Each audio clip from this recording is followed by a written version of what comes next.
It is a great pleasure to introduce our second David of the morning. David Berenstein, he's a collaborator on quantum computing with me, but does a lot of things. And so I've been listening carefully to try to catch up with those. And this is his third lecture, so take it away. Okay, thank you. So the first thing I'm going to do is finish what I didn't finish yesterday. Then, because it's the third lecture, I have some shameless plugins to my work. More to the point, this is about, the type of stuff that I'm thinking about and how it relates to the AdS CFT dictionary and other things.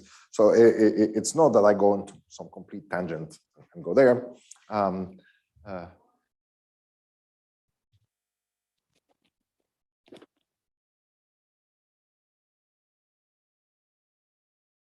Okay, now I'm good. So as we've been talking so far, quantum gravity in AdS can be equivalent to quantum field theory in fewer dimensions. And I'm removing labels as I go along. We're still doing AdS CFT. But now, after all the stuff that we did yesterday, where we had AdS physics and matched it to the boundary in a formal dictionary, okay, now I want to go back to the starting point and add supersymmetry again. So beforehand, we were doing the conformal group. We had delta, mu, nu, p, and k. And now when you add supersymmetry, you add the QQ bar. These are the usual gadgets. And then just like there's an adjoint of p, which is called k, q will have weight 1/2 rather than weight 1. There is an adjoint of q, which is called s, and an adjoint of q bar, which is called s bar. These are supersymmetries. These are called special supersymmetries, just like this one is, special conformal generators. So the special name is supersymmetry, special supersymmetry. And then the commutator of the q's and the s's produces delta, mu, nu, and some extra gadget. The extra gadget is called the R-charge generators, and the R-charge generators in the N=4 Yang-Mills are the rotations of the scalars into each other, and it's this SO6 R symmetry. So this symmetry that rotates the scalars and the fermions into each other is actually part of the superconformal group. It's not external to it; it is part of it. Okay. So there's a similar theory of representations of the superconformal group. And instead of having a primary field, you have a superprimary field, which is annihilated by K and by all the lowering operators S and S bar. And just like the anti-commutator of Q bar gives you P, the anti-commutator of S and S bar gives you K. So if a state is annihilated by S and S bar, all the S and all the S bars, it's automatically annihilated by K. So you just have to look at the supersymmetry. And because the anti-commutator of Q and Q bar is P, generating descendants by P can be done by generating descendants with Q. So you can forget about K and P and just work with S bar and Q bar. Okay. So the idea is that the representation theory will be very similar, but instead of taking descendants with P, you take super descendants with Q and Q bar, and you recover the regular descendants that way. So you can just act with supersymmetries, and then that will generate all the descendants. Okay. There's going to be short representations. These are called BPS states because the symmetry algebra is bigger. The shortness is more complicated than just the conformal group. It mixes everything up. Okay. So short representations are called BPS states. This is just a nomenclature for the fact that short representations will have some supersymmetries that kill the state. Just like beforehand, we had some descendants that were killed. Here, there will be some supersymmetries that will kill the state. And I don't mean the S and the S bar, I mean some of the Qs. So the short representations will be annihilated by some of the Qs. This is what makes them BPS. BPS states are usually states that saturate some bound, and they preserve some supersymmetry. So short representations preserve some supersymmetry. The same philosophy of short representations tells you that they have some missing states. And if you have some missing states, the same argument that I used yesterday that uses for conserved charges, say that they have missing polarizations in the bulk. But the point is that they must be massless, not in the sense of just AdS, but AdS plus all the extra structure that gives you a supersymmetry. So there will be massless in 10 dimensions rather than just on AdS. So when you reduce to AdS, there might be massive states, but in the full 10-dimensional physics, they will be massless. So this is how BPS states behave in the bulk. And then it so happens that single particle states that are BPS in type 2B string theory, they all belong to a gravity multiplet. So if you're working in 10 dimensions, everything that you see is a supergravity. So there's no two multiplets of that you're playing around. That happens in type 1 string theory, for example. Type 1 string theory, there's the gauge multiplet and the gravity multiplet and the two apart. In type 2, there's no such thing. There's only one multiplet. Everything is a graviton. Well, a super partner of the graviton, so it's a generalized graviton. So the idea is that any one of these BPS states, because they're supergravitons, must be describable by supergravity solutions, even if they're composite in conformal field theory. So, small fluctuations that are BPS, you have to have some kind of way of describing it in supergravity. Okay. So now the question is, why do I look at short representations? Why do I actually need to shorten the representations? So remember that the anticommutator of QQ bar is P. So what I want to do right now is I want to count how many primary states are in a superconformal representation, right? So the conformal group is a subgroup of the superconformal group. So I can decompose the representations of the conformal group, of the superconformal group, into representations of the conformal group. If I want to count representations of the conformal group, I want to look at primaries. And if something is a descendant, I don't want to count it. So that means that anything that is generated from P, I want to throw away. So if I'm just going to count, I can treat P as if it's 0 as an operator, because I just want to count primaries. So what I really have is that the algebra that generates primaries, I can take the anticommutator of QQ bar equal to 0, and I know what that algebra is. This is the typical Clifford algebra that we use in regular representations of supersymmetry that you probably know about. So if we want to count how many primaries are in a superconformal multiplet, we just basically generate things with Q and treat them as anti-commuting numbers. So you just do Q to the N, Q bar to the M on a superprimary, and they all anti-commute, and therefore this is a standard Clifford-like algebra. Okay, if the superprimary is a scalar, the Q's can come with a positive helicity or a negative helicity. And the Q bars can come with a positive helicity and a negative helicity because they're two-dimensional spinors, right? And then there's 8 Q's and 8 Q bars. 4 of the Q's can add +1/2 helicity, and 4 of the Q's can add -1/2 helicity. So if you just multiply by Q's, you can add up to 2 in helicity, and that gets you up to spin 2. And then if you go with the Q bars, you go from spin 2 all the way to spin 4. Okay. Physics 101 for stuff in gravity is that if something is going to be a single particle state, a point particle, right? It better be the case that its spin is less than 2. So what that means is that all of these Q's acting on the state, some of them have to act by 0 so as not to generate excessive helicity. So how many of the Q's have to act by 0? Half, because then you go up to 1 extra helicity with the Q's, and then you go up to 1 extra helicity with the Q bars. So if you start with the Q's and the Q bars, then half of the Q's kill the state, half of the Q bars kill the state, and therefore you go from helicity 0 to helicity 2, meaning you go from spin 0 to spin 2, and therefore you have a multiplet which in gravity has less than or equal to spin 2. And by this argument, this tells you that every one of those single supergravitons, no matter how nasty their Stryker harmonics are on the S5 and how horrible they are, they're in a multiplet that preserves half of the supersymmetries, right? So, because otherwise you get spins bigger than 2. So the idea is that the representation theory of the supergravitons on AdS 5 crosses 5 ends up being very simple because there's this very special class of representations that they all belong to. Okay? So you can add Q up to 2 helicity, and same with the right-handed Q, and then, this generates a short multiplet with half of the supersymmetries killing the states, the superprimary state. So what is the, yes?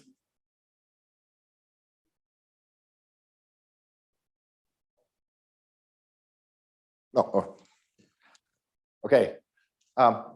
The Q and Q bar should be able to act freely. So if you have arbitrary descendants, then Q can go up to 4 and Q can go up to 8 and Q bar can go up to 8. Because if I'm just counting primaries, I can treat the anti-commuter of QQ bar as 0. If I use the super descendant, or if I include the descendants, what that means is that the super conformal primary splits into only a finite number of primary fields of the conformal group.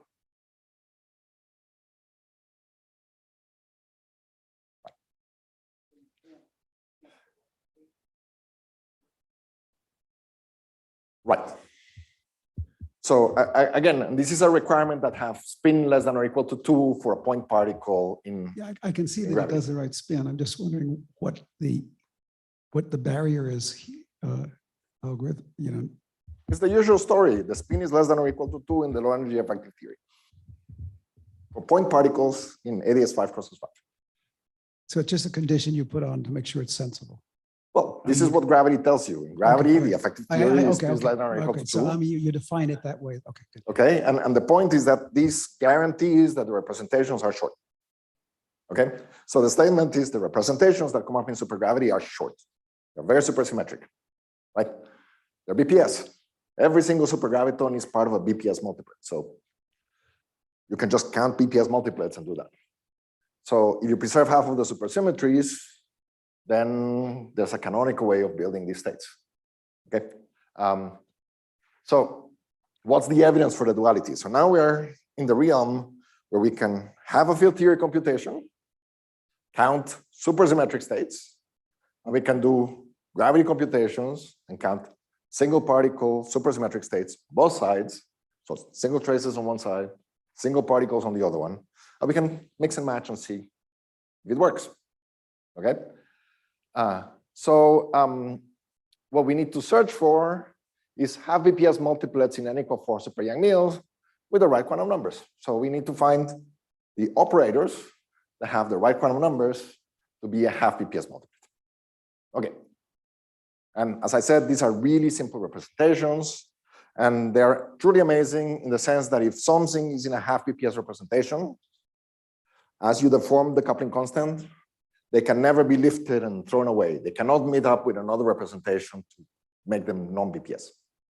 And the reason is that the representation that will have to come in and would have to pair up with the half BPS state to take it out of, right? Usually when representations get shortened, there's a shortening condition that can have something heavy come in and split into different multiplets. The second multiplet that will be needed to lift the half BPS condition has a negative norm state, which is not physical. So in representation theory, this tells you that this is forbidden, and therefore these states survive all the way from weak coupling to strong coupling. So in gravity, I can do the calculation. In field theory, I can do the calculation in free field theory. And just take it along for the ride. Okay, so the idea is that you can do the calculation on both sides. Okay, so let's start with the field content of n equal 4 Yang-Mills. There's going to be 6 scalar fields. I'm going to call one Z bar. There's a reason for that. There's 4 scalar fields transverse to them. There's the gauge field. And then I have my fermions. And then half BPS states are such that they maximize the R charge in one SO2 inside SO6. And then they have 0 quantum numbers in the commutant of that in the SO4. This is a property of these representations. So you can ask which of all these fields have the right quantum numbers to be half BPS, and the answer is that it's Z. Z bar is anti-BPS, and the phi are not BPS, and the mu is not BPS. This is the one that's kind of the super primary with the maximal amount of SO6 symmetry. That's actually how you build a state. It needs to be not just a super primary, but it also has to be a highest weight state of the SO6 symmetry, and this SO6 symmetric states, just look at the one that maximizes the charge that you need, and it's the Z. So the BPS particle maximizes the SO6R charge in a given dimension. So there's only one operator, Z to the N, which has the maximum R charge because all the other ones have less, right? This is the highest weight state, so it has the maximum angular momentum. So you can add angular momentum if you add the highest weight states, but as soon as you start adding something else, you lower the angular momentum. So it has to be of this form. And then you add a trace. And then because you're doing things really in SUN, the trace of one doesn't matter. That's the identity operator. It's not really doing anything. So it's not really a quantum field. Trace of Z, it's not really something living in AdS because you can do it for SUN. In SUN, the trace is 0. So things start at trace of Z to the N, where N is greater than or equal to 2. Okay. So what is this N over here? It's roughly the spin of the particle in the S5, and the minimal spin is 2. So what that means is that, you know, the fact that it starts at n equal to 2 is that the spin of the particle in 10 dimensions is 2, but it's on the sphere directions rather than on the AdS directions. So the highest weight state, sorry, the superprimary state that generates the representation is this scalar, which has essentially some tensor spherical harmonic of maximal spin. And because the spin starts at least at 2, it means that you have a tensor spherical harmonic, which starts at spin at least equal to 2. And the idea is that if you do things carefully, you can really show that you're matching exactly one side and the other one. So when people did the computations in supergravity, they didn't do it by using this BPS argument. The original computations of Neuenhausen and company is they took AdS 5 causes 5 supergravity, did a brute force spherical tensor harmonic decomposition on the S5, and then by brute force, they diagonalized it and computed the masses, right? And there's this relation between the masses and the dimension, which involves this quadratic formula. So when you look at the masses came with all these weird square roots of random numbers, and it looked horrid. And if you do it with the dimension, then in the dimension, because of this BPS property, the dimension is an integer, and it's very nice. So in Witten's paper, he took this table of weird square root numbers, and he compared it with the dimensions by using this square root formula and found that they were integers using this. But if you actually use the BPS argument and the representation theory matching more directly with delta rather than with the mass, you find direct agreement automatically just by using this spin equal to 2 condition. Eventually, people found how to do this. There's other constructions of the supergravity states called these free oscillator constructions. That's basically the statement that you can write it like n free oscillators, n singletons put together. There was other constructions like that. So secretly, they were doing this stuff, but in gravity. Okay. So it turns out that the one particle states are matched exactly. The things that have BPS on both sides are the same. And therefore, this is a big check of the duality, because usually supersymmetry tells you that if something is not BPS, you'll get a large correction, be thrown away, and the only things that survive are these gadgets. Okay, very good. It's also convenient to take other operators that are not quite BPS, but are near BPS. So they're close to maximal SO6 numbers, but they have some stuff sprinkled in there. Okay. We did this, and the point is that there's planarity in the game. So we're doing large N gauge field theory. This is what the correspondence tells us. So you can think of these as defects, these phi prime, or whatever else you have, as defects moving in a sea of Z particles. So the problem of anomalous dimensions that you get from here can be computed perturbatively, and the gap ends up scaling as 1/j. So this is an important thing, because even though things go like E squares times n, which is the usual tooth coupling, you get powers of 1/j in the denominator, and you can play these against each other. So the tooth calculation can be taken to stroke coupling at the same time as you take j to infinity. And then the calculation is still small. And this can be matched between supergravity or superstring theory and Yang-Mills theory. The interaction term plus planarity gives you just nearest neighbor hopping. So you end up in a program that has to do with spin chains. So you can hop one neighbor to the left or to the right, you're doing spin chains. And the problem of anomalous, which is the cylinder energies that we compute, ends up being related to a problem of spin chains.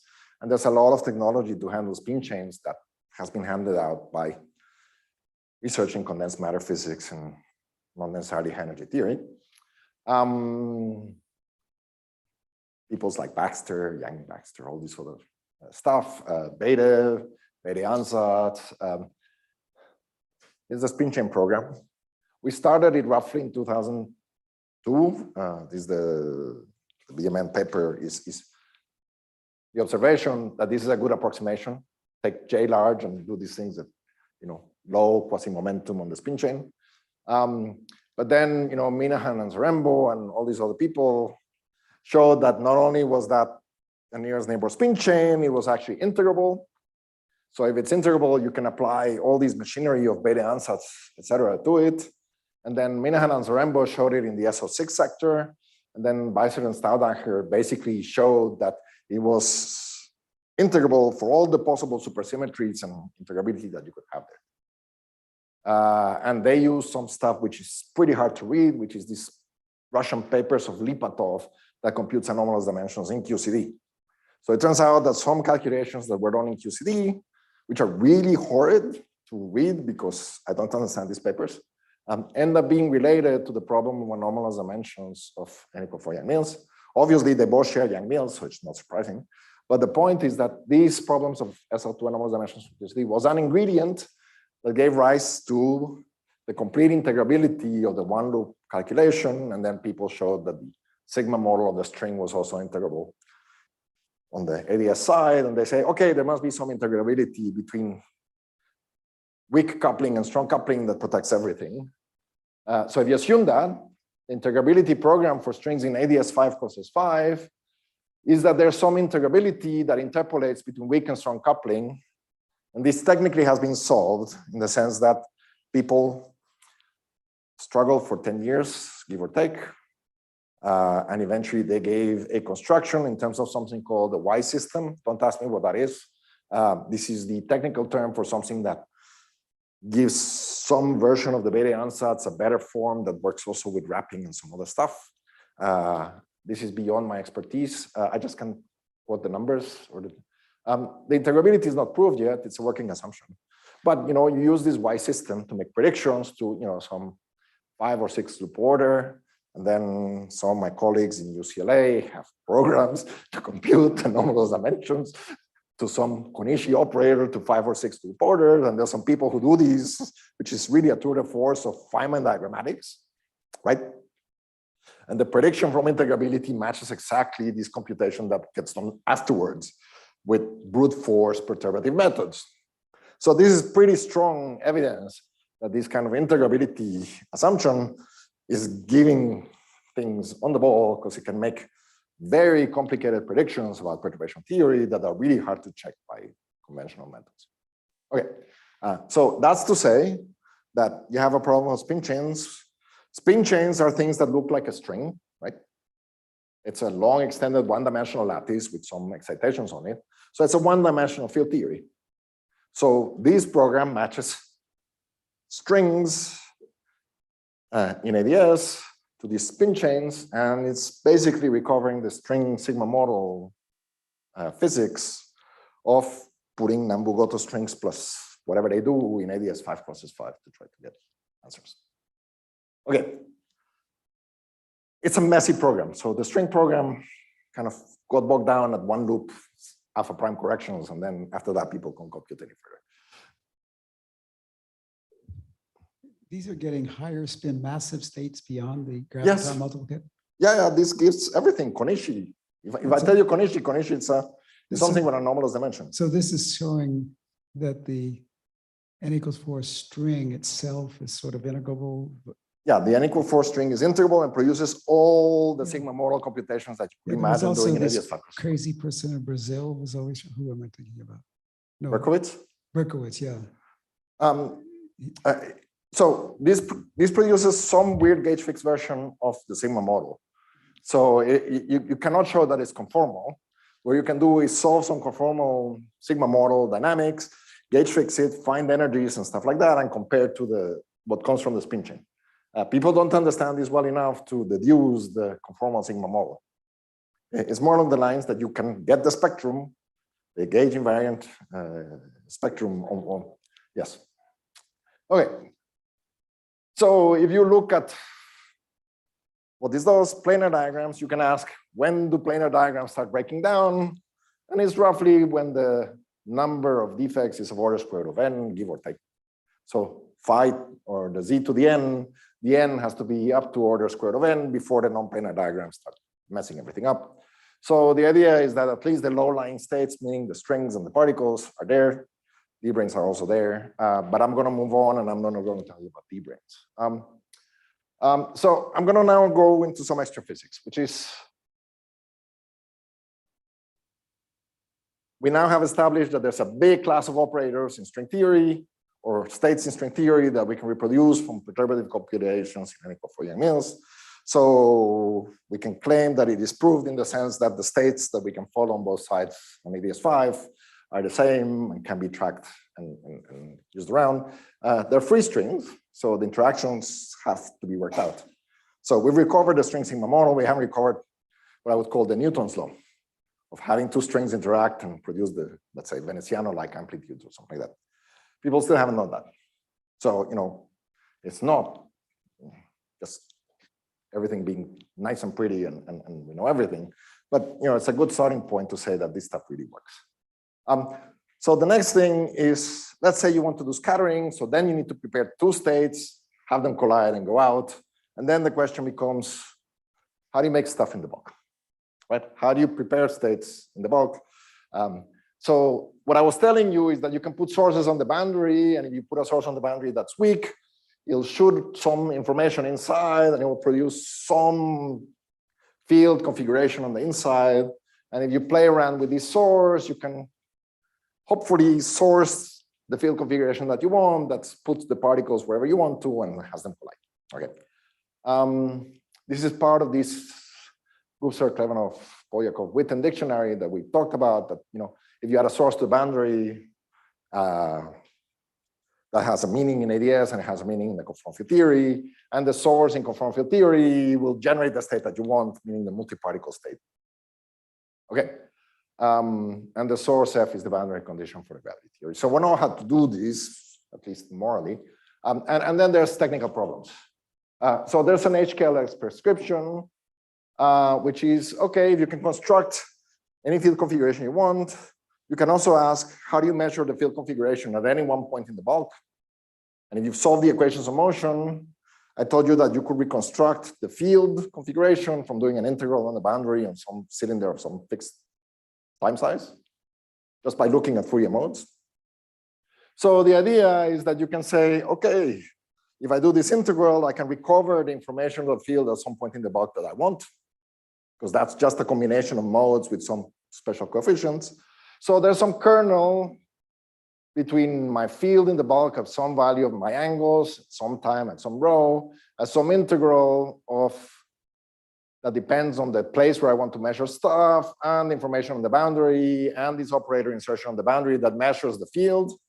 And then there's the idea that, you know, that quantum fields are not just something that you measure, but that they also produce stuff. So you can say that the field in the bulk is some integral of the field of the boundary over with some kernel that can be computed, meaning they computed some kernels that do this calculation. Okay. The problem, and this is where you start getting a little bit worried, is that the conformal field theory doesn't just have relevant operators, it has a lot of irrelevant operators. Actually, all the string states have very high dimension, very big anomalous dimension, so they're all irrelevant in the usual way of counting them. If you perturb a field theory by relevant operators, you know that that is bad in the sense that it produces UV divergences that need to be cleaned up. So it's not, from the point of view of field theory, if you just add these and think of it brute force, and try to do it non-perturbatively, you say, okay, they're badly behaved in the UV, and on the gravity side, you could say there's infinite back reaction. These things produce infinite amount of energy near the boundary. That's bad. So when you do HKLL, it's kind of like a formal procedure that lets you do these integrals on the boundary with something that you treat as a perturbation that doesn't affect the gravity near the boundary, where you would have to add all these counter terms and all this stuff that would kind of get rid of this energy. And it's only well-defined in a perturbation series sense. Okay, so what I'm going to talk about is, okay, how else can we think about this? It's clear that we should be able to prepare states that correspond to these excitations because we believe we can do it in the bulk. So there should be some nice way to do it in the boundary. So how do we hack this problem? So this is where I'm shamelessly plugging in some of my recent work because we had some alternative ways of doing these, which were not the HKLL dictionary. So what is the idea? It's hard to understand how localized particles and energy can arise in the bulk. You kind of need to interfere this incoming pulse to generate localized excitations, and in the process, kill the infinite back reactions to all orders. This is kind of the most extreme way of saying what you're doing is you send all these things in, and you're interfering them just so that all these problems or these infinities get washed away, and you can't get rid of it. Okay? Another way to think about it is that if a field has big mass, it'll follow geodesics. So you can ask, what is the CFT dual of the notion of a geodesic in the bulk? How do you prepare a particle that follows your favorite geodesic? Okay, so this is really a question about how to prepare states. How do we make the CFT prepare initial conditions for heavy particles that start you in some, let's say, orbit around the sun or some planet or some random stuff like that. And then you want to do it in such a way that you don't suffer from infinities. Suffer is really the good word here. Is that if you want to clean up infinities, it's a very heavy process which involves giving a lot of medicine to the sick patient to kind of relieve it from infinities, right? So the idea is you start with the ground state in CFT and you consider just the insertion of a single operator and insert this gadget over here. The operator, via the operator state correspondence, has to generate a member of the conformal family of the operator O. Right? You're just doing it at some fixed time and integrating over the omega, but you're really just inserting the operator O once, and then that can only be measured with the operator O and the descendants afterwards. So what happens is that this gadget over here will generate a one particle state in the representation of O associated to the field delta. Okay, this is good. We act on the state. This is a particular sum over descendants of the operator O at a fixed time t. You can check what sum that is. You can try to understand this a little bit better. And when you integrate over the angle, you're kind of making it into an S wave, meaning that from the point of the bulk, you've gone from something that is inserted at a point, you're averaging over the sphere, and you're killing the angular momentum that you generate. So whatever state you generate is an S wave, for example. So we can now compute the matrix element of this operator with this integral over here, and how it overlaps with the states that actually we know how to build, which are the descendants of the state. Okay, so you can compute the amplitude of this operator starting on the ground state. This is a typo. And producing this amplitude over here. And here you put your favorite descendant of dimension delta plus 2k, which is equivalent to the box operator acting on O. This is the list of complete spherical symmetric descendants of a scalar operator in d less than 2. So we actually computed these calculations. So just to show you that I can do more than just tell you how it should be. We can do these calculations. This is what we get.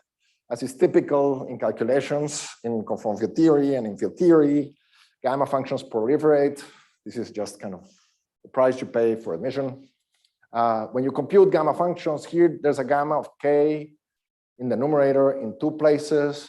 There's a gamma of k in the denominator in 2 places. The k factorial is a gamma of k plus 1. So when you look at this gadget over here, there's the same number of gammas of k in the numerator and the denominator. So the exponential behavior of the gamma functions cancels out. And then this amplitude grows just polynomially in k. Okay? But they grow. So each one of the amplitudes is finite. But when you sum over all the amplitudes, they grow and this blows up. And then what happened is that the state that you generated is a superposition of states, and the amplitudes of each state are well behaved, but the total superposition gets you out of the Hilbert space and has infinite power. Okay. This is a UV problem in the sense that you've generated all the states with high weights, the ones with where K is big, with too high a measure. So you polluted the UV, you created a state that has infinite energy in AdS. Okay? So you put too much weight at the high values of the energy, and of course you get a state with infinite energy, that's going to be bad. So that's the problem. But any polynomial growth can be cut off by an exponential decay. So we just modify the amplitudes, we put a regulator that adds an extra exponential decay, and that does the same calculation as before. And then I claim that this regulated amplitude is well behaved. Okay, and then I'm being careful here to put 2k plus delta as opposed to just 2k, because 2k plus delta is this number over here. So that's the energy. So this is conjugating by the energy. So this calculation over here with this regulator is the same thing as modifying the operator by adding a little bit of time evolution in the Euclidean direction. This is the same thing as saying that there's an operator that depends on delta and my regulator epsilon, which involves some Euclidean time evolution. And then we're not the only ones to have considered this kind of stuff. Turns out Takayanagi and company have considered the same problem for quenches. But the idea is this is a regulated operator that you can insert that does the trick. And then the upshot is that the normal of the energy are now finite. That's what you do when you try to use a regulator, but they depend on the regulator parameter epsilon, okay? And this works for operators of arbitrarily high dimension. So we want to explore the physics of this regulator, especially for large delta, and this is something that we did with Joan Simon not too long ago, which is, what does that mean practically? So this is how you do the calculation. You have the regular flow of time. You insert your operator on the boundary, but you flow on in imaginary time a little bit and go back before you put your operator. This is the prescription. And now we're going to argue that this is semi-classical in AdS because the delta is big, and therefore I can think about it like a classical particle in AdS. So there's a relation between the mass and the dimension. So the mass is the dimension, pretty much. That's what you have to remember. And when you restore units, you have to restore the facts of h bar. The classical mass is h bar times the mass of the particle in AdS, right? This is the frequency in AdS units. You have to multiply it by h bar to get proper energy units. And then there's the radius of AdS, which is something that you need to make this mass from a dimensionless number to something that has the right information. And when you make h bar small and the m classical of order 1, that's what we usually call classical physics. That's the same thing as taking h bar m to be large and fixed at m classical. So the mass needs to be a large number because delta has to go like 1 over h bar. Okay. So the classical m is equivalent to large dimension. And then fluctuations in energy and everything else are going to be controlled by these h bar parameters. So when delta is big, the fluctuations will be small relative to the value of the energy. Okay. So it's appropriate to think about this process semi-classically in AdS, and I just told you that I generated an S wave. So because we're in the S wave, how does it look when you have no angular momentum? It looks like an infalling trajectory that goes straight through the center of AdS and out. So you can think about it as a one-dimensional problem, as a radial geodesic. This is the action of the radial geodesic. And then in global coordinates, remember that this is the S squared equals to cosine squared rho times dt. The t is equal to tau. That's the gauge choice that we use to make it into a nice kind of variational problem. And then the energy can be computed from the regulated answer. So you take the answer that I gave you. It was gamma functions and an exponential. You can compute the saddle of that and compute the energy. And then you match the classical energy, which is the turning point energy, to the energy that you computed from quantum mechanics, okay? And then you're matching delta everything. So this is all a way to translate quantum mechanics to classical quantities. So this defines a radial position from the turning point of the trajectory. So the cosine hyperbolic of rho is related to the energy that you measured. And then something that happened is that all the amplitudes that we computed in the CFT are actually real. And then when you look at what does it mean to have real amplitudes, those are the ones that are consistent with time reflection symmetry, so that when you conjugate them, they look the same. So because these amplitudes are computed at CFT, you generate your state in one of the places of this trajectory, and the place where you generate it should be consistent with a configuration that is time reversal invariant. So what is the time reversal invariant configuration? Is the turning point of the radial direction, because that's the only point where the velocities vanish. Right? If the velocity vanishes, that's the time symmetric. That's the one where you can go from t to minus t, and the particle moves the same way in the forward time and in the backward time. Okay. So all velocities need to vanish. And the upshot is that when you match semi-classically, if you say, I'm going to match to a time reversal point in the trajectory, because my amplitudes were time reversal invariant, then what you have to do is match it or inject all the energy at the turning point of the radial geodesic. So this parameter epsilon becomes geometrized to the position where I inserted the energy at the radial point of the trajectory. Right? Epsilon controls the energy, and all the energy is injected at this particular rho star. And you can compute this result. So you can compute what the rho star is from the energy, and then that tells you, you convert the energy to rho star, and then all the energy of this operator gets injected at that value of rho star at that instant in time, spread out over the sphere, because that's what the S wave does. Okay. So very good.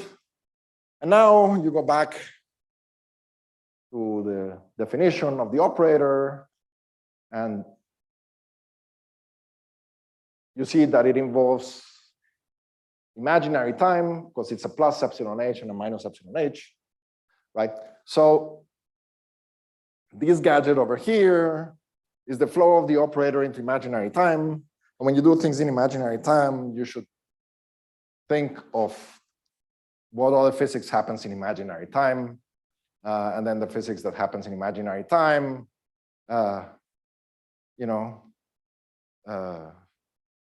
in the Hamiltonian. Should we go to path integral? If you do path integrals, imaginary time becomes Euclidean path integrals. And what do we do when we do imaginary time? What we're doing is tunneling. So tunneling from the boundary to wherever we want to do, that's what we're computing. So what's the result? Is that the amplitude of the maximal k that gets generated is roughly something that grows with rho star. So as you make rho star bigger, the amplitude of the energy wave, the one that has the right energy, grows. It grows exponentially in rho star. And then I'm telling you that this is tunneling. Okay, so this is something that grows when I take rho star to infinity. This amplitude grows. And this is tunneling. But why is this tunneling? It's because what you're computing is tunneling from the boundary to rho star. So roughly, what you should really be computing is this distance L star of the Euclidean trajectory over here. It's all the way to the boundary minus rho star. So minus rho star, right? You change the sign here. What you're getting is L star minus L. Roughly, that's what that difference is. And therefore, this thing over here is looking like the exponential of minus L star, and that's what you would call tunneling, something that kind of decays with the distance. So when you make the distance to the boundary shorter, you're tunneling through less of a barrier, and therefore the amplitude goes. Okay. The insertion point of the radial position, actually, when you compute it, is independent of the dimension. So epsilon, the parameter itself, gets geometrized to a particular geometric point for all the operators. All the operators, you're inserting them at the same place with the same epsilon. So epsilon is a geometric parameter, and it's basically wherever, when you go in epsilon in the Euclidean time, where that geodesic hits the t equal to 0 at perpendicular angles. So this regulator has a geometric interpretation. Takanagi and company had a similar idea. We did it in global AdS. They did it in AdS in Poincare coordinates. Okay. You can compute the L star by doing integrals and removing the rho to infinity and doing all kinds of tricks. It can be done. You get some log of sinh. If you actually use this to compute 2-point functions, you get the right answer, except for that you usually get the wrong dependence on the dimension, which because you forgot to include the 0-point energy fluctuations, but if you include those, you get everything. So these can be used to reproduce completely the 2-point function. These semi-classical methods can be used to reproduce the 2-point function exactly. Because AdS is a homogeneous space, path integrals are kind of exact of one loop in some sense. Okay, very good. So what happens when you want to insert angular momentum? Instead of using an S-wave integral, you integrate with your favorite spherical harmonic that has the right angular momentum.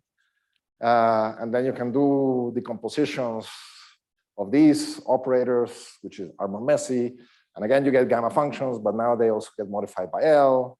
And then you look at these computations, and all kinds of other people had similar computations that they needed for other stuff. Okay. But this is the number that you get. It's a whole bunch of gamma functions. So again, same price. It's a nastier gamma function, but here we go. So how does a time like geodesic look when they have angular momentum? It's some kind of closed ellipse over here. And then by continuation of what happened before, the tunneling must happen to some place that has some type of time reversal symmetry, but you also have angular momentum. So you have to be a little bit careful with what that actually means. What you really are doing is you're doing a tunneling at fixed angular momentum, and you end up tunneling to a place that's closest to the boundary first, and that's the aphelion. Right? There's a perihelion and aphelion. Perihelion is when you're close. Aphelion is when you're farthest away. So you tunnel to the farthest away point. Okay, so what's the physics? The insertions were made at an instant of time in Euclidean time. There were no integrations over time. So if you compare to HKLL, just to be mean, we don't have to do integrals over time, so that's better. They produce finite energy particle excitations of heavy particles with fixed energy that one can show are at scales that are smaller than AdS. So it tells you that this problem that some of my colleagues in Santa Barbara complain about, which is that you cannot prepare states on scales that are smaller than AdS, is not true. This is one way to do so. These are non-perturbatively well defined because this Euclidean evolution kind of takes care of the problem. We think we know how to do that in the lattice and how to do things with Euclidean time, and therefore this is a well-defined object. The regulator is physical, and I can even show it to you geometrically. It tells you where you're tunneling to. And then these are good for initial conditions because when you actually look at what they do, they produce some kind of Gaussian localized packet very close to where you insert it. Okay, you can even do it in the presence of a black hole. So you do the same calculation with a black hole with angular momentum, and then you can produce, things that orbit around your favorite black hole. We did this not too long ago. This is fun pandemic work. Some orbits are actually classically stable, and then any particle that you put there is long-lived. And then if it's long-lived, it doesn't fall into the horizon on its own. It has to tunnel to the horizon, so it takes forever. So falling to the horizon is what people call thermalization. So if something doesn't fall to the horizon, it doesn't thermalize. So there's these effects that when you do global AdS, you have a black hole, some things don't thermalize, as you would expect from the naive, everything thermalizes at the temperature of the black hole. Okay, so they don't fall to a black hole immediately. And now I'm going to move on to what's called a bit of quantum information. Yes? Well, it's the similar type of calculation. You compute the amplitude from doing this expression, and you compute the tunneling length. Right, you compute the action for this path with the angular momentum. And you compute those amplitudes, and you can do the semi-classical analysis there as well. But the integrals are absolutely horrid and nasty, and unless you're in 4 dimensions, they cannot be done analytically, and they're full of nasty But the amplitude is the same one from vacuum to some... Well, the amplitude is not expressible as gamma functions, but it is the same idea that what you do now is you say, okay, how do I compute the amplitude to go from here to here? The amplitude from here to here is the tunneling geodesic trajectory for a point particle with this amount of angular momentum in the final state. Okay, and whatever that number is, that's what you call the amplitude. Yeah, no, but on this, on the CFT, we don't know how to do it. Oh, okay. Right. That was my The claim is that once you've done it in the vacuum, you claim the same recipe works in the other cases. Right. So what we know is that if you produce heavy particles that are sufficiently far away from the black hole, they'll circle around it and not fall into it. And that's That's the statement that we can say with full certainty, but we don't have a conformal field theory calculation for what happened. The claim is that there are some things that don't thermalize. Okay. So now I'm going to move to what's called a bit of quantum information, which is now, okay, we have everything that we wanted. I'm going to introduce a puzzle. This is not my puzzle, so I'm going to go to other people's work again. So this is what's called the microcausality puzzle in AdS. So you assume that there's effective quantum field theory in the bulk, then operators commute as space-like separations. This is part of the axioms of local field theory, is that if you take two spatially separated points, the commutators between them vanish. This is what we use to describe local physics, and it's the type of stuff that we are very comfortable with in standard field theory. Okay, so they need to be spatially separated, let's say on a Cauchy slice. So you take your equal to 0 slice, which is a Cauchy slice, and then pick any points on it, and any operator that is local in each one of them, they should commute with each other. Okay, this is how we do ordinary field theory. Okay, and then you take the limit of the extrapolate dictionary of this field in the bulk and take it to a boundary, and this is how we define the boundary operators from the field. It's basically saying that the extrapolate dictionary works in the quantum theory without any modifications. Okay, so this implies, because you're taking this to infinity, that the operator on the boundary, this O of omega t, and you compare it to phi of xt in your favorite place in the bulk, these commutators vanish because you're doing it on the Cauchy slice, the spatial separations. So this should be identically equal to 0. So what's happening is that the operator that you insert in the bulk commutes with all the local operators on the boundary, which is fine. It's microcausality. This should be true. And now there's QFT theorem that says that any operator that does that for all local operators in quantum field theory is trivial, a constant. They don't exist. There's no such thing as an operator O that commutes with all the operators in your field theory. Okay? And then you should be puzzled. I just told you that this is the way things should work. And then you have to really, really go carefully and read, the fine print of the theorem is that this needs to be true for all operators on all states of the Hilbert space. So there's a way to get around this, which is something can be 0 in a subset of the Hilbert space, and then that's okay. So commutators can vanish in a subspace of the Hilbert space and be okay, and then you can. I don't understand what phi is. The equation above has a phi of rho. Yeah, so it's rho and omega together give you an x. Oh, okay. So it's x is at all coordinates. Okay. Right. It's some point on the Cauchy slice, some rho and omega. Okay, very good. So this seems to be a contradiction. It seems that we have all this fancy dictionary, and then suddenly you can't do it. You can't do effective field theory in the bulk because it doesn't work. You can't do local quantum field theory, but this is what we've been doing all along.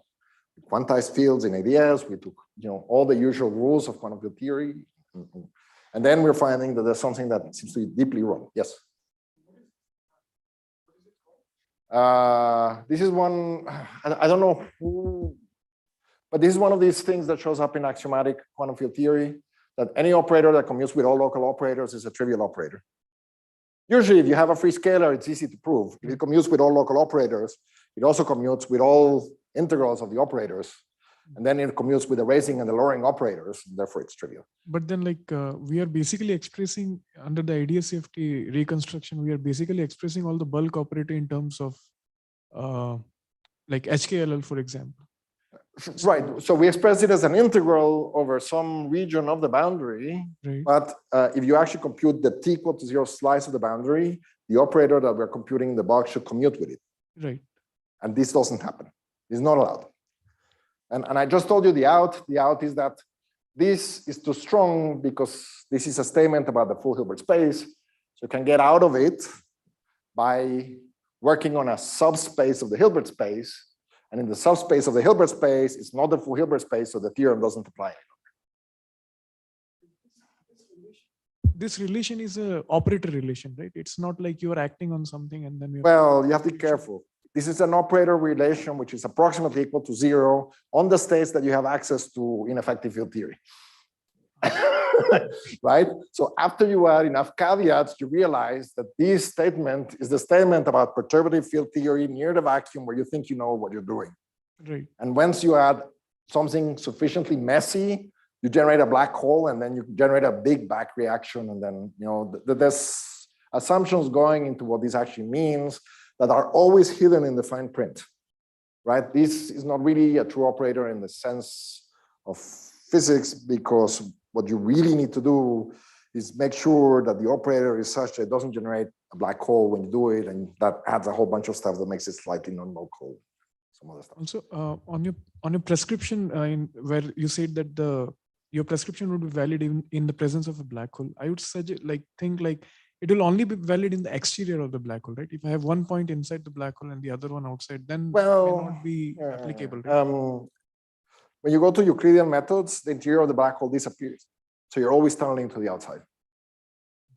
Okay, so you have to do something more fancy to try to explore the inside. Okay, so this is the QFT theorem. This seems to be a contradiction.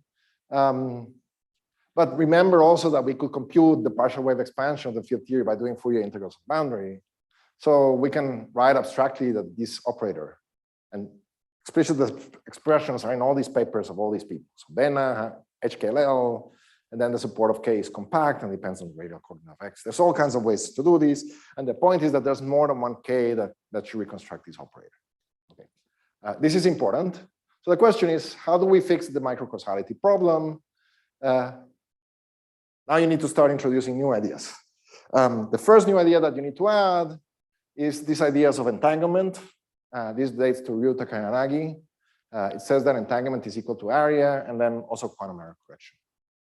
So Ryuta Kayanagi, 2006 paper, how does one compute entanglement entropy between regions of the boundary holographically? So they wrote a conjecture. What is that conjecture? Assume you have a time-independent geometry like the vacuum of AdS. And then they said, okay, you anchor something here. This is my region on the boundary. How do I compute the entropy? This is gravity. How do I compute entropy?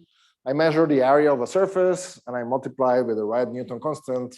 This should be the area. This should be the entanglement entropy. And then the problem is that, like, pick any surface, or is there one surface that does the trick? And their claim is you minimize the area of that surface in the sense of trying to make a variational problem that you can solve classically.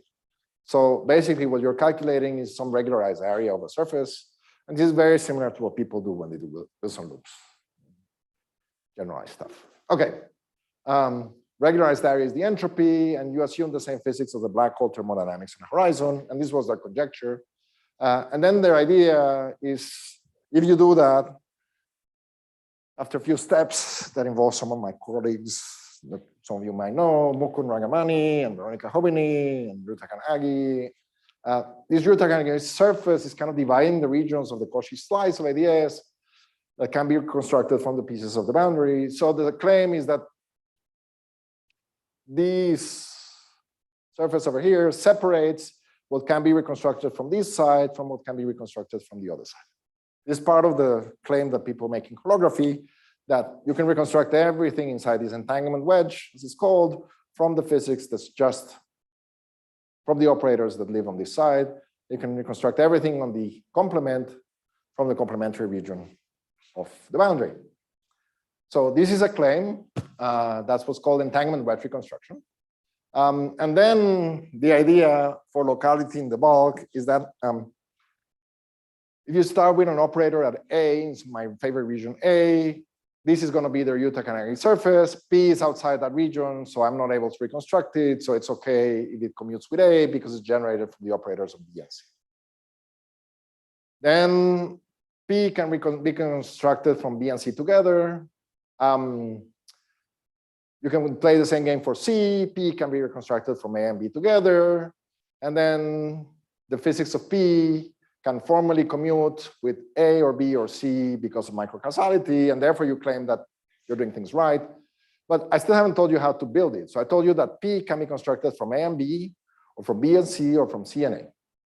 So what that actually means is that the operator at P has more than one representation. How do I make it work? It's not represented by a unique operator, but what we need is a subspace on the Hilbert space where all these different representations act the same way. So the operators might be different, but when you act on a reduced Hilbert space, two operators that are different might act the same way on a subset of the Hilbert space. This is what people call the code subspace. And then in this code subspace, acting with any of the representations gives the same answer. So even though there are three completely different operators, when they act on the code subspace, on the set of states that are accessible to low energy physics and various other things, then all these three operators that got constructed differently give the same answer. And because one is reconstructed from A, from the complement of A, the other one from the complement of B, and the other one from the complement of C, you're able to show that this operator kind of formally commutes with the stuff in A, so long as you use the BC version of it. And it formally commutes with C when you use the AB version of it. And it formally commutes with B when you use the AC version of it. So use this redundancy to get rid of the problem to say that in the reduced Hilbert space, you're able to get away with it. And therefore, because you're not working on the full Hilbert space any longer, the theorem doesn't apply. So the claim is that you can do it, and the way you've done it is kind of roughly weakly. And then this is where you put on a different hat and you say, what is this? This is what's called a quantum correcting code that protects against deletions. So you take the Hilbert space of the stuff that's supposed to be at P. If you can construct your favorite operator at P without the information of C, you can make an error in C and not notice it. You can still reconstruct P. And you can do the same on all the other sides. So this is a way to reconstruct the physics at P if an error occurred in C or in A or in B. But if you get an error in both A and C, that's it. You're toast. So the idea is that this is something that in quantum physics is called the quantum error correcting code, and it protects against removing portions of the boundary or information of the boundary. And this is their paper from 2015. There's a code subspace inside the Hilbert space of A, tensor B, tensor C, to the extent that that can be made sense of in field theory. It can be made sense of in the lattice, but this we mentioned von Neumann algebras at some point. These are not quite nice Hilbert spaces in the usual sense, and there's some kind of messy stuff going on. But so long as you kind of close your eyes to that, or are willing to invest the time to learn about von Neumann algebras and how to do it correctly, this kind of makes sense. And then in this code subspace, the physics at P can be reconstructed by dropping any one of the three factors. This is the connection that, in my mind, really put quantum information at the center of AdS physics and holography. And it's a very important connection. And this is why so many people are dedicating so much time to understanding quantum information theory for AdS. This is about all I can tell you about this. But the upshot of the code is that, when you have two states that belong to the code subspace and you can try to compute the matrix elements of phi p between any of these elements of the H code, you can basically formally show that phi of p commutes with phi of A and B and C weakly, in the sense that it's restricted to this code subspace. And therefore, you can get close enough to a notion of microcausality to say everything is okay, the world is good, the sun is still shining, and this disaster was averted because we now know that we have to do things much more carefully to do a calculation. Okay, so that's the end. The end is we finish here. I'll take questions now. I think I still have 10 minutes.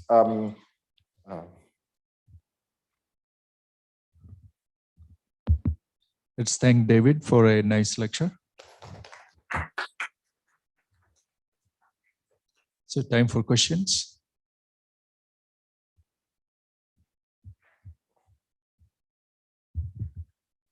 So for integrability, when they do stuff, they match the spectrum for the spin chains. They match it for the planar limit, right? Yes. Do they have any spectrum matching for the non-planar limit? Okay.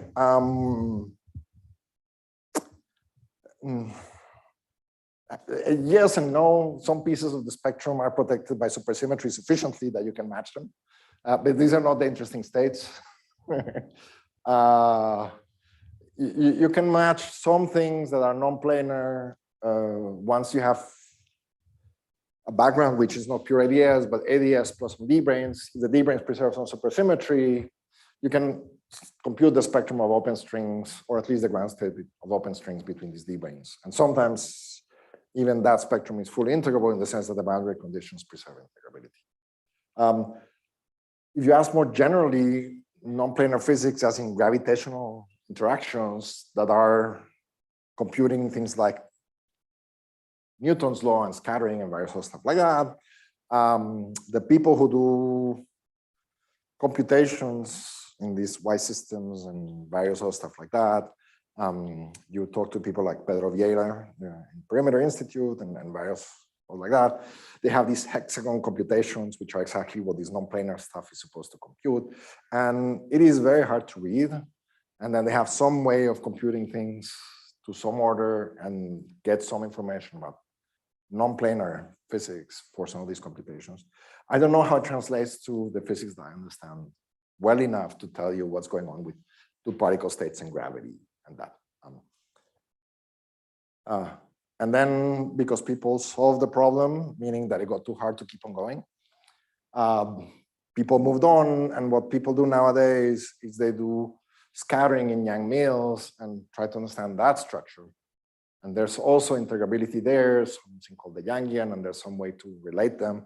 But people haven't found a nice way to connect this stuff in scattering, which is where people do all these calculations, non-planar stuff, directly to the physics of AdS, because in scattering, the basis of states that you're using are plane waves, and the basis of states that you're using in n=4 Yang mills are these kind of discrete representations of the conformal group. And obviously, you can do representations are representations, they're just written on a different basis. So there's some nasty Fourier transform that must take you from one to the other. And it can be really nasty. And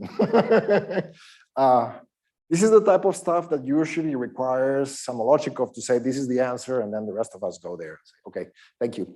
It should be doable. But the state of the art right now has moved a little bit away from AdS because it got too hard to do computations in AdS. And this is a bit of sociology about the field. People like to publish a lot of papers. So, so people go to places where publishing is a little bit easier. Thanks.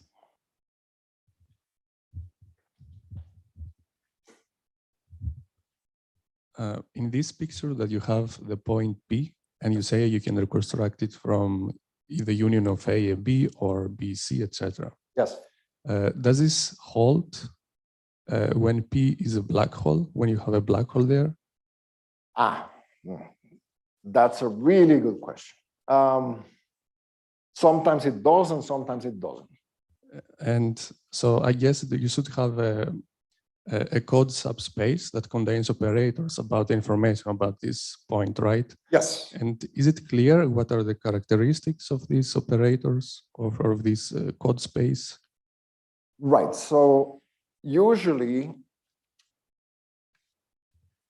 if you start with a black hole like this, and you string out the Ryuta-Kanagi surfaces, they don't penetrate the black hole. And usually, in some of the stories of the black hole, you have to go to a double copy, meaning that there's an Einstein-Rosen bridge that connects you to another universe. So you have two conformal field theories, and then there's black hole singularity, the bifurcational surface, and then what you can reconstruct easily from here is this side. What you can reconstruct easily from here is this side. If the state here is pure and it just happens to look like a black hole, as opposed to being this black hole, which is this thermal double copy state, the Ryuta-Kanagi surface is not this one. There's this kind of HRT surface that heads into the past and kind of tells you that you can reconstruct the physics, and everything inside the black hole becomes kind of solvable because you look sufficiently in the past to where you can follow it forward roughly. That's the statement. But it's very complicated. So the idea is that, yes, something exists, but it doesn't look like a nice HKLL integral. It's some really nasty thing. And then in some sense, there's not a nice way to say it without saying what the microstate of the black hole is. And what that means in practice is that there's two camps of physicists. One where they say there's the nice and easy operators on the boundary, and they're somehow entangled with some complicated operators on the boundary that I don't know about, but who cares? Somebody gave them to me, I have them on hand, and therefore I can do my double copy and pretend these heavy operators are the other black hole, and therefore I can do all the physics that I like to do with these diagrams, and therefore I'm happy because I can show that the horizon is smooth and everything is okay. In practical terms, if you ask me, okay, give them to me, they'll say, sorry, I cannot build them. Okay, whatever they are, they're too complicated for me. And if you ask an experimentalist, okay, so build them for me by measuring, they're not going to be able to do it. If you just pick them at random, you get the wrong answer. So they're very detailed. And in some sense, there's this idea in quantum information that you have a density matrix. There's always a purification. All purifications of the density matrix are canonically equivalent to each other after a unitary transformation. And then they say, okay, forget the unitary, we pick the one that's kind of nice, and then we go home. And the point is that what you really need to do is kind of measure this unitary. Nobody really knows how to do that in a finite amount of time, right? This involves doing measurements of the order of the entropy of the black hole and more. And then everybody will tell you, okay, I don't have all the time in the universe to do this calculation. So in practice, I would say that the answer is not really. But if you're in the camp of people who says, somebody gave it to me, and then I got the oracle that just gave it to me, that's fine. I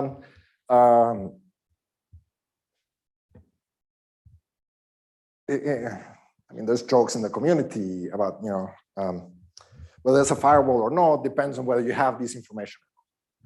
So if you don't know, and you pick the operators wrong, you destroy the person as they're crossing the horizon, and you build a firewall.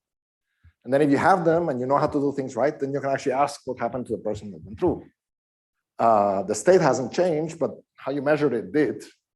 And since this is not canonical, right, who tells you that one thing is preferred over the other one? You get into problems of philosophy. So this is what people usually refer to as state dependence. If you have the state, how to build the complementary Hilbert space depends on the state that you picked so that you can actually do it. And somebody who's, let's say, old-fashioned quantum mechanics tells you things don't depend on states. It's an operator. Give it to me, right? It's that. And there are fights in the community about state dependence for a while. It's about whether quantum mechanics is linear or not, and this kind of stuff. Okay. Enough kind of bashing my opponents. Richard, you look like you're about to ask. Yeah. Yes, Rich. Yeah, hello. Yes. Okay, so I'm backing you up to the beginning of your talk. Yes. Suppose that Berkowitz gave you the sigma model. Yes. Right now, this would be finite. Yes. We wouldn't have any problem.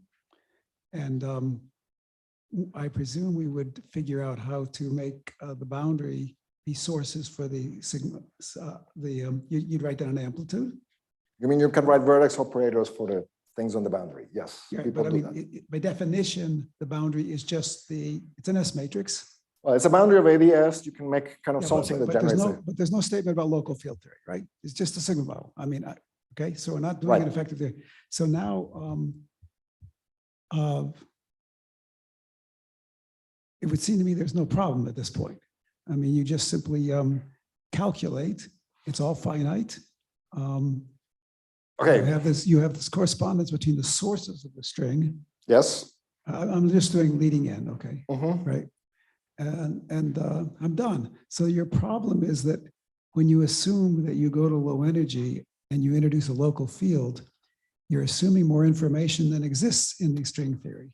There is no way to define a local position from a string.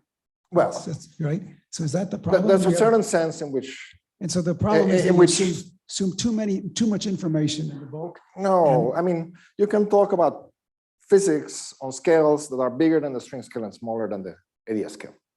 There's some regime where effective field theory, low energy physics there would be okay, where the energies are below Yeah, but generating I'm heavy trying string to, states. I'm trying to see whether this is sort of where the mystery of this commutator comes. That if you assume a local field, so you have a commutator for every single point in this five-dimensional. No, it doesn't have to be a point. You can smear it over a region. If you smear an operator over a region, it still commutes with something far away.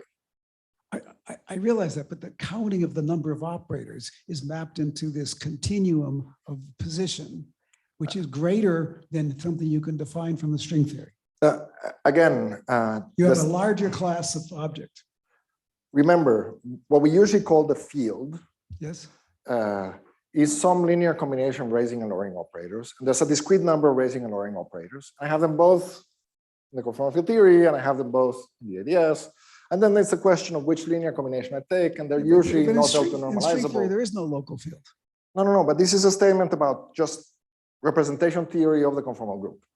You can do representation of the conformal group by waves on AdS, and you can do representation theory of the conformal group by this conformal field theory. And the claim is that if the two representations are the same, and I can map the raising and lowering operators of one to the other one, then there's a formal way to define the local field at the point in AdS that will satisfy the equations of motion of the linearized theory, and it will be well behaved. But in string theory, your definition of the plate space is just some field on the sigma model.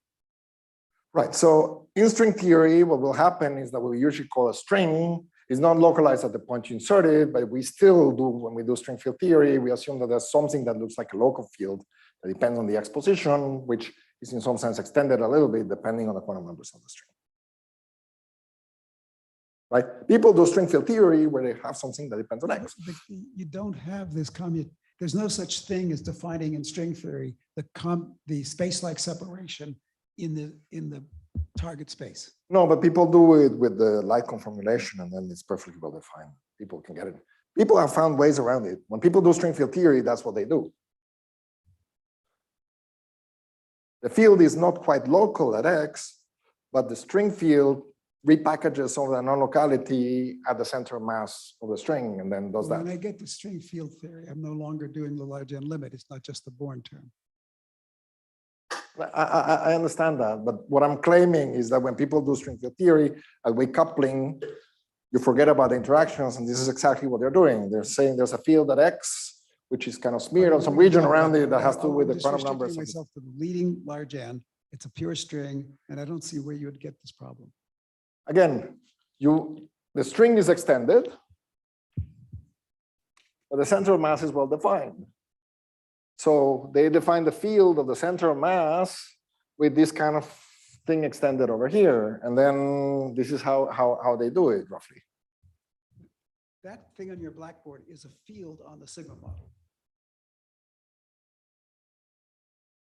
In string field theory, you flip the stuff around, and the target space is the place where you have some fields that correspond to strings. Can you do that at large N? That's roughly what large N is. It's a free string theory. Okay, we're going to see. Yes.